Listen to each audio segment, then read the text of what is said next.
You experienced some trauma when you were 11 years old, Yeah. and which led you on this whole journey. But eventually, you came out stronger from the trauma, and now you're inspiring people all over the world.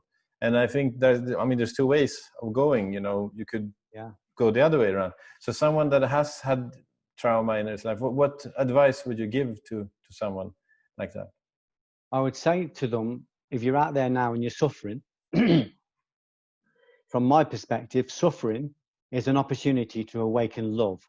So rather than look for help outside of the suffering, and rather than see the suffering as the harbinger of doom, as a bad thing, look at it as a doorway. As you said to be at the beginning, if the world is a treasure map, fear is the cross that marks the spot. So we look at where our fear is, where our anxiety is, where our sorrow is, where our suffering is. That is a direct entryway into consciousness. That is the calling card. That is the symptom that's saying, look deeper. So it's a chance to awaken love. It's a chance to capture consciousness. We're not going to do it by seeking revenge. We're not going to do it if we fall into violence and rage, because that just feeds it. We've got to see it as a call to do the rigor. So rather than, when I first suffered with depression, I went to the doctors, I read books, but I just wasn't finding any answers. When I turned in on myself and started to confront these elements of me, I realized I would, if I was able to overcome these fears and anxieties, I would be able to reclaim the parts of myself that were stolen by fear, stolen by depression, stolen by anxiety, stolen by dissonance. I was able to go into those and find understanding. Understanding is the thing to do. And that was just because I had this spark of light that said, listen, you've been trying to run away from this for a long time.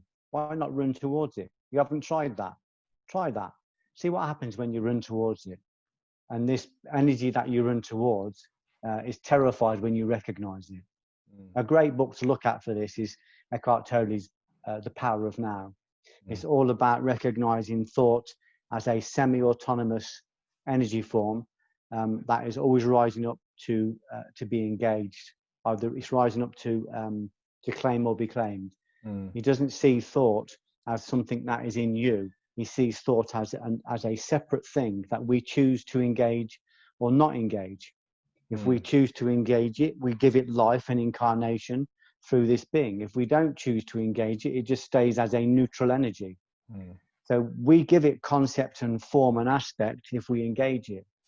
So the higher game is about what we choose to engage, what we choose to identify with, literally what we choose to give life. So if you get a chance to look at Eckhart Tolle's book, I would say he's probably the leading guy in the world at the moment on this specific, it's quite an ancient technique, but he's simplified it and written it in a way that is very applicable.